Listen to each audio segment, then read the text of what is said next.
The silence in Highcliffe Keep after the fleet's failure was heavier than any storm.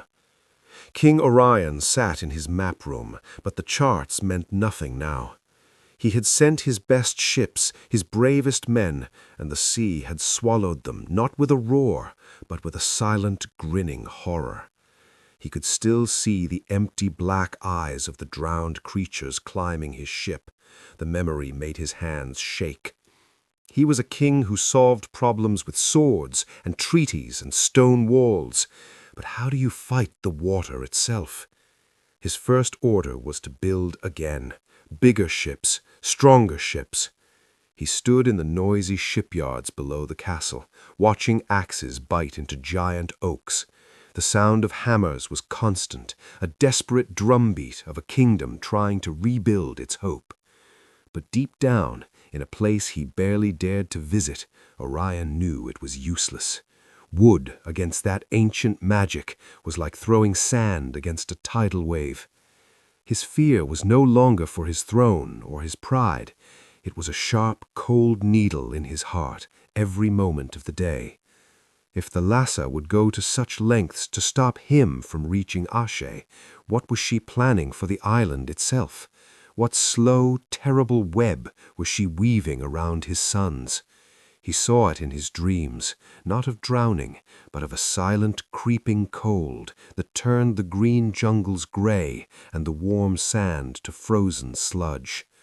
He was a father, stranded across an impossible distance, and his enemy was the very element that separated them. Meanwhile, on the Isle of Ashe, the news arrived without a messenger. It arrived in the way the tide pools suddenly teemed with blind, pale creatures from the deep. It arrived in the way the friendly dolphins no longer came to play in the lagoon. Mami Wata, the high priestess, felt the change in the spirit of the island. The protective warmth of the land magic was being pressed on all sides by a cold, salty pressure. This was no longer just a curse aimed at one man. This was a siege against a whole way of life. She gathered the village elders. Her face was serious. "The enemy is not bored," she said. "She is focused. She has turned her full gaze upon us." To fight a goddess, she explained, they needed counsel from powers even older. They needed the elder gods, the primal forces that existed when the world was still being shaped. But you could not just call to such beings. They listened only during a celestial keyhole, a total eclipse, when the sun and moon crossed and the veil between worlds grew thin. The village's stargazers and keepers of the old calendars were summoned. They calculated in the sand, using pebbles and shells. The news they gave was heavy. The next total eclipse visible from Ashe was 128 days away, more than 4 moons. It was a deadline and a prison sentence. They had to survive, untouched, for 128 days under the focused hatred of the sea. The island prepared not for a battle, but for endurance. They strengthened their spirit circles. They offered more prayers. They tried to live normally. But a clock was ticking in everyone's soul, a slow countdown to a conversation with gods, while a more immediate goddess was already at their door. And in the center of it all, unaware of the celestial calendar or their father's despair, 2 6-year-old boys played, Kaito and Silas. The wait had just begun, but within them something was ending, their ordinary childhood. Life on Ashe during the long wait was a strange mix of the normal and the haunted. The sun still shone, the jungle was still green, but a tension hung in the air like the smell before a storm. The villagers went about their work, fishing, weaving, tending crops, but their eyes kept drifting to the sea. They fished only in the shallow lagoon now, never beyond the reef where the deep, cold water began. Mothers called their children home earlier. The drums at night were no longer for celebration. They were a steady, protective heartbeat meant to remind the spirits of the land to stay vigilant. Khalifa, the twins' mother, felt the strain most of all. She was the bridge between two worlds, her mother's deep magic and her son's innocent existence. She watched Kaito and Silas with a new intensity, looking for any sign that Thalas's influence was reaching them. For their part, the boys sensed the fear but didn't understand it. They knew the sea was angry, as their grandmother said, but they were 6. Their world was still made of play and discovery. The first crack in that normal world appeared in the most ordinary of places, bath time. Mommy Wata was washing Kaito in a large wooden tub behind their hut. The evening was warm. She turned for just a moment to grab a gourd of scented oil from a shelf. When she turned back, her blood ran cold. Kaito was gone. In his place, standing perfectly still in the tub, was a pillar of clear, still water. It held the shape of a small boy, but it was water through and through, shimmering in the torchlight. It did not splash or ripple. It was a statue made of liquid. Mommy Wata's breath caught. Her mind raced. Was this an attack? A kidnapping by some water spirit? She began to summon her power, to drop into a trance and confront this entity, fear and fury mixing in her chest. Then, a voice. It was not in her ears. It was inside her head, clear and small and familiar. "Grandmama, don't be scared. It's me." It was Kaito's voice, speaking directly into her thoughts. "It's happened before. I got scared when I turned to water. I didn't know how to change back. I was afraid to tell." Mommy Wata stood frozen, trying to understand. A shapeshifter? This was high magic, rare and volatile. Before she could form a thought, the curtain of the hut doorway was shoved aside. Silas stood there, panting. He had been playing outside. His eyes, those strange gray-green eyes, went from his grandmother's shocked face to the water boy in the tub. He didn't scream or cry. A look of pure understanding flashed across his face. He walked forward, calm as you please, and reached his small hand out. He pushed his fingers directly into the center of the watery form. There was a soft, wet sound, like a splash in reverse. The water seemed to flow inward, to solidify. In a heartbeat, it was Kaito again, shivering and wet, gripping his brother's hand tightly. He looked up at Mommy Wata, his blue eyes wide with fear and apology. Mommy Wata knelt, her old knees cracking. She looked from one twin to the other. A story from her own childhood, told by her grandmother by firelight, crashed into her memory. It was a tale of the elder times, of twin gods who walked the earth. One, the story said, was a master of form. He could take on the essence of anything he touched: stone, water, fire, wood. The other was a caller of the sky's fury, his voice a bridge to the storm. They were just myths, stories to explain lightning and earthquakes. But here they were in her hut, holding hands. Kaito, the formless.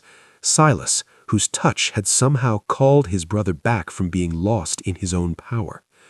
The wait for the eclipse was about consulting the gods. But what if the gods, or their legacy, were already here? The discovery in the bathing hut changed everything for Mommy Wata. She stopped seeing her grandsons just as children to protect. Now she saw them as profound mysteries to be unraveled, and quickly. The legend of the twin gods was not a comforting bedtime story. It was a warning and a manual. Powers like these, if untrained, could be as dangerous to the boys as Thalassa herself. A child who could turn to water might one day lose himself in the rain and never come back. She began their education that very night. First, she made them promise to tell her immediately, always, if they felt anything strange. No more secrets. Then she started with Kaito. She took him to the lagoon's edge in the daylight. "The power is in you," she said, her voice firm but kind. "It is not the water controlling you. You are controlling it. You must be the boss of your own body." She had him sit and just look at the water. She taught him to feel the difference between the water in the lagoon and the water inside his own cells. It was a subtle, tricky thing. For days he just sat there, frowning in concentration. Sometimes his fingers would go slightly translucent. Once, his whole foot turned to a puddle, and he panicked until Silas, sitting quietly nearby, reached over and touched his ankle, and the foot became solid again. Silas was the key. He couldn't yet explain what he did. He just knew when his brother was slipping away, and his touch was like an anchor, pulling Kaito back to his true shape. Mamiwata watched this closely. Silas's power was not active yet. It was reactive. It was a deep, instinctual bond. She did not push him to do more. For now, his role as his brother's anchor was the most important job on the island. Meanwhile, Kaito slowly gained control. He learned to change just his hand into water, then back. He learned to make his skin take on the rough texture of the tree bark he leaned against, not fully turning to wood, but mimicking it. It was exhausting work. He would sleep deeply after these sessions, and Silas would often sleep beside him, as if keeping watch even in dreams. Khalifa watched all this with a mother's torn heart. She was proud of their extraordinary gifts, but she also grieved. Their childhood was being replaced by training. Their play was now practice. She saw the fear in Kaito's eyes when he struggled to change back, and the intense, quiet burden on Silas's small shoulders. She wanted to hide them away, to keep them safe in her arms. But she also knew that hiding was no longer possible. Thalassa knew where they were. Their only real safety would come from them understanding their own strength. So she helped in the ways she could. She made them special meals for energy.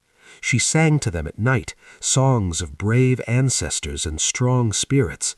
She was their soft place to land in a world that was suddenly asking them to be hard as stone and fluid as a river.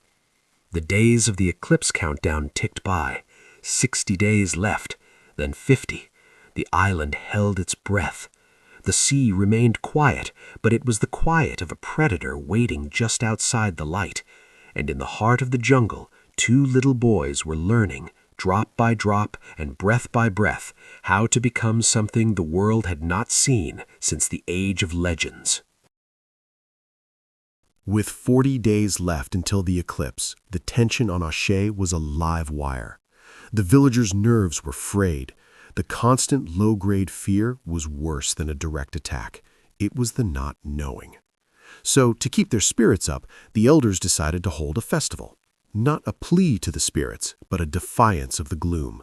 A declaration that they were still alive, still a people of joy and music. They prepared a great feast on the beach just before sunset, far enough from the water's edge to feel safe, close enough to hear the waves. The drums were brought out, the big ones that could make your chest vibrate. There was dancing, laughing, the smell of roasting fish and sweet fruits. For a few hours, the fear lifted. The twins, Kaito and Silas, were allowed to join, staying close to their mother, Khalifa, at the edge of the circle of firelight. They watched the dancers with wide eyes, the thumping rhythm making their little hearts race with excitement instead of fear. It was a taste of the normal life they missed. But the sea was listening. It heard the drums, the laughter, the sounds of a life it was trying to smother. As the last light of the sun vanished and the sky turned deep purple, the ocean did something strange. It went perfectly, unnaturally calm. Then it pulled back, all the water rushing away from the shore, leaving a wide, wet, and silent expanse of sand littered with stranded fish. An older fisherman dropped his cup, his face pale. "A tide eater," he whispered, a word for a wave that draws breath before it strikes. But no wave came. Instead, from the suddenly still, dark water beyond the reef, shapes emerged. They were not the vague watermen from the stories of the king's fleet. These were sharper, more defined. They were the drowned, but perfected. Their forms were built from coral shards and the bleached bones of deep-sea creatures held together by glowing, sickly green brine. They moved silently with a single-minded purpose, up the exposed sand toward the light and the music. The drums faltered. A scream cut the air. Mamiwata shouted, her voice cracking like a whip, "Do not stop the music. The rhythm is a shield. Play louder." The drummers, terrified, obeyed, their hands beating a frantic, desperate rhythm. A few brave village men, armed with fishing spears and machetes, rushed forward to meet the creatures. It was a slaughter. The first man swung his machete at a coral-armored figure. The blade passed through it, and immediately a rotting grayness shot up the wooden handle and into the man's arm. He screamed as his flesh dissolved before their eyes, turning into a foul, watery slurry that soaked into the sand. The drowned kept walking. Panic exploded. The festival became a nightmare. In the chaos, Khalifa pushed her sons back toward a cluster of large, moss-covered boulders at the tree line, putting her body between them and the beach. But the drowned were not mindless. One of them, sensing the unique spiritual energy around the twins, slithered around the fray. It ignored the screaming villagers, its hollow eye sockets fixed on the boys. It reached out a claw that was more like a sharpened piece of shipwrecked timber dripping with cold seawater, aiming to grab Silas, who was staring in frozen horror. In that exact moment, Silas did not scream. He clamped his hands over his own ears, squeezed his eyes shut, and from the very core of his being, he released a sound. It was not a cry of fear. It was a single, clear, resonant note of pure no. It was a command, not in any human language, but in the old language of the elder gods.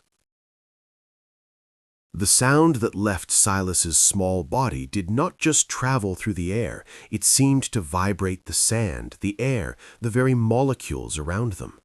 As his shouted no hit the atmosphere, the clear, starry night above the Isle of Ashay tore open. There was no cloud, no warning rumble. One second, the sky was a deep velvet. The next, a blinding, jagged spear of pure white lightning cracked down from directly overhead. It did not come from a storm cloud. It was as if the sky itself had formed a fist and slammed it down onto the beach. The bolt struck the drowned creature that was reaching for Silas with perfect, terrible precision. The thing didn't have time to shatter, it simply vaporized. There was a deafening thoom that hit everyone's chests like a physical blow, and the creature was gone, replaced by a steaming, sizzling patch of sand and the sharp smell of ozone. The thunderclap that followed was so loud it was a silence, leaving ears ringing. But Silas was not done. The power was not a single spell he cast, it was a channel he had opened.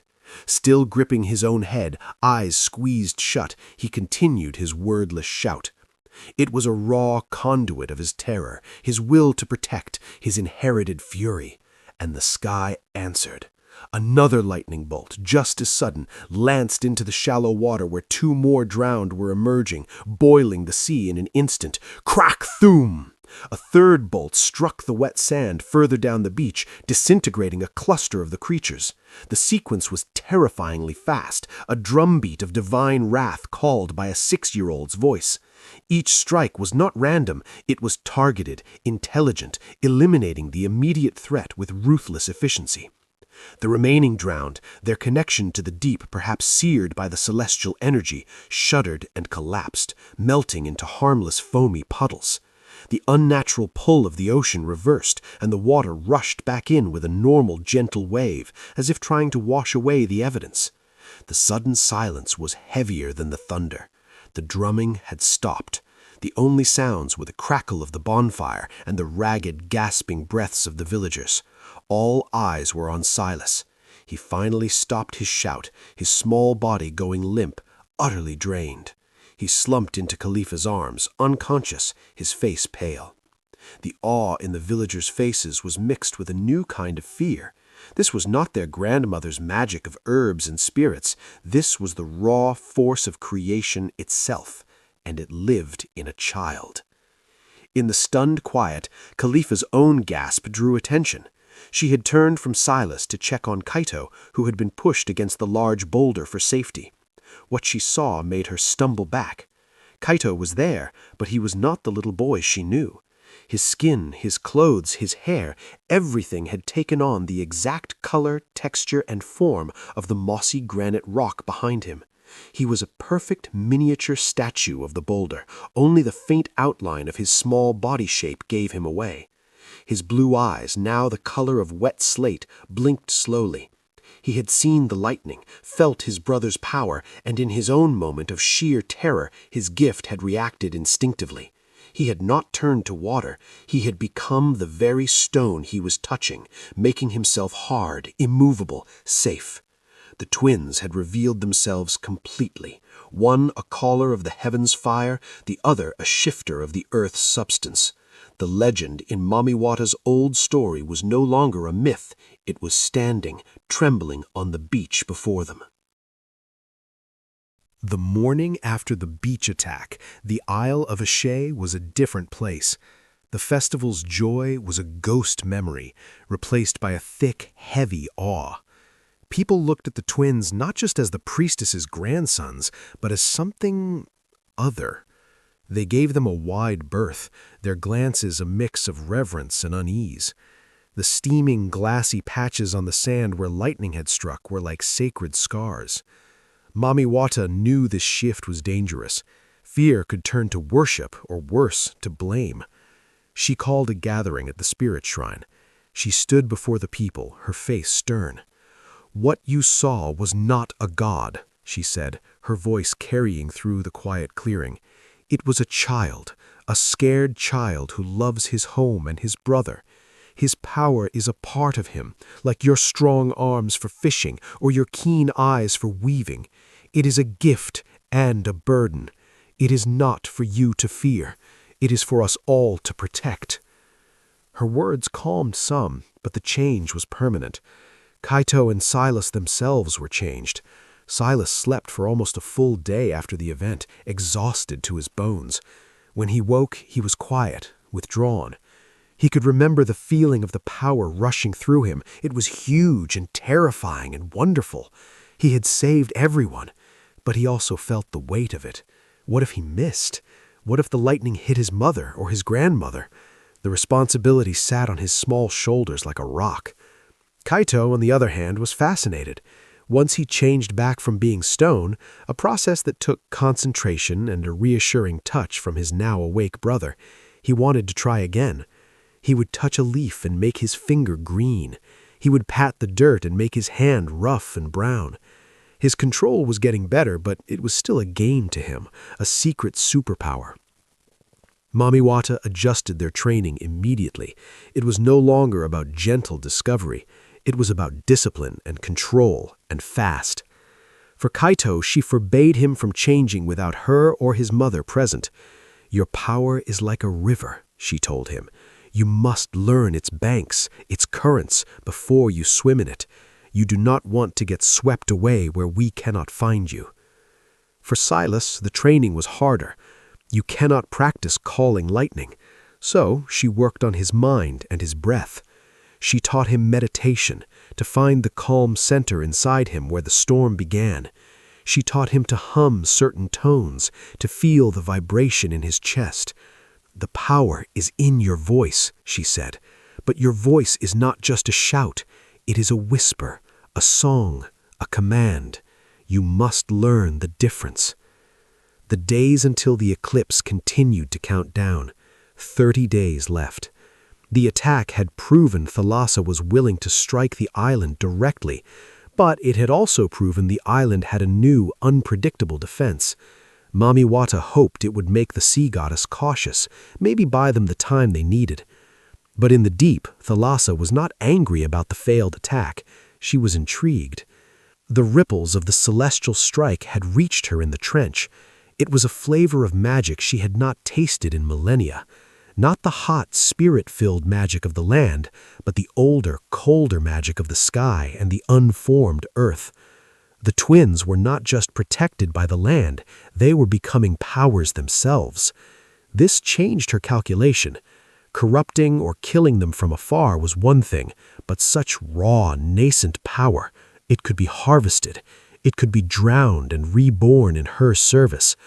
A new, cruel idea began to form in her ancient mind. She would not just break the king's line, she would steal its legacy and twist it into a weapon of the deep. The wait was almost over for everyone.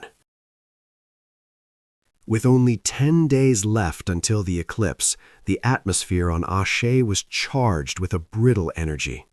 The villagers moved through their tasks with quiet focus, preparing for a ritual that none alive had ever seen. Mami Wata spent her days in deep study and cleansing, fasting and drinking bitter teas to sharpen her spirit for the communion ahead. The twins' training was put on hold. Their powers were too volatile, too bright. They could be like torches in the spirit world, attracting the wrong kind of attention during the delicate eclipse ritual. Khalifa kept them close to the hut, telling them stories and trying to keep their minds off the looming unknown. But the island's protective magic, already strained, began to show new, subtle cracks. Small things went wrong. The fresh water from the village spring developed a faint, salty tang. Nets left to dry were found chewed through by teeth that looked too sharp for any land creature. Birds fell silent at noon for no reason. It felt as if the island itself was holding its breath, waiting for the celestial moment to pass. Far away in Valerian, King Orion's despair had hardened into a cold, grim resolve. His new ships were ready, monstrous things with iron-reinforced prows and catapults designed to launch burning pitch. But he looked at them and felt nothing. He had seen the drowned. Fire and iron would not stop them. He needed a different weapon. He needed magic. He summoned his council, not the warriors, but the scholars, the historians, the keepers of old lore. He demanded they find any record, any forgotten tale of someone who had fought a sea spirit and won. The archives were scoured, dusty scrolls were unfurled. They found only fragments, warnings, and dead ends. But one old librarian, a man whose eyes were as pale as mist, recalled something. Not a story of fighting the sea, but of speaking to the land. He mentioned ancient standing stones in the northern highlands of Valerian, older than the kingdom itself, said to be places where the earth's spirit was strong. They were places of treaty, where the first king of Valerian had made a pact with the spirits of forest and stone to build his keep. Perhaps, the old man whispered, you cannot fight the sea with its own power. Perhaps you must ask the land for an alliance, as your ancestor did. It was a thin hope, a thread of moss on a cliff face, but it was the only thread Orion had. He left the next morning with a small trusted guard, heading inland and uphill, away from the curse of the sea for the first time in decades. He was going to find the old stones, to kneel in the dirt and pray to a different kind of power. He did not know if it would work. He did not know if he even believed in it, but he was a king with no other moves left on the board. As he traveled, the sky seemed to watch. The countdown continued. 5 days, 3, 1. On the eve of the eclipse, Ashe was perfectly still. No drum was beaten, no fire was lit after sunset. The people stayed in their huts. Mami Wata stood alone in the sacred clearing before the great shrine tree. She had painted her body with white ash. She held her staff of office. She looked up at the nearly full moon, a brilliant coin in the sky. Tomorrow it would be swallowed. Tomorrow she would step into the shadow and seek the voices of the beginning. She prayed the island and her grandsons would be safe in the dark. The day of the eclipse dawned wrong. The sun rose, but the light was thin, washed out, like water with too much milk in it. The birds did not sing their morning songs. An expectant hush lay over the Isle of Ashe, deeper than any silence. It was the silence of a world waiting to be unmade and remade. In the sacred clearing, Mami Wata had been fasting and chanting since before first light. The villagers were instructed to stay inside, to pray quietly, to not look directly at the sun as it died. Khalifa held Kaito and Silas in their hut, the door shut tight. The boys were restless, feeling the strange energy in the air like a prickling on their skin. Outside, the process began. It was slow, terrifying, and beautiful. The moon's black disk started to bite into the sun. The world did not darken so much as it faded, colors leaching away into shades of gray and sickly yellow. The temperature dropped. The wind died. As the last sliver of sun was devoured, plunging the island into an eerie twilight noon, Mamiwata struck her staff on the earth. This was the moment. The veil was thin. She opened her spirit and called out, not with her voice, but with the essence of her life and the life of the island, to the elder gods. She asked for direction. She asked for protection for her grandsons. She asked how to fight a goddess of the deep. The answer did not come in words. It came as a vision, flooding her mind with images of terrifying clarity. She saw two paths, diverging like forks in a great dark river. Down one path, she saw the twins standing together, their powers fully realized. Kaito, a shifting monument of mountain and river. Silas, a calm center with storms in his eyes. They were not just protectors, they were bridges, unifying the powers of land, sea, and sky. They could bring balance. Down the other path, she saw them drowning. Not in water, but in their own untamed power, or worse, captured and twisted by Thalassa. Their magnificent gifts would become chains, their light used to deepen the abyss. The vision seared her soul. The message was clear.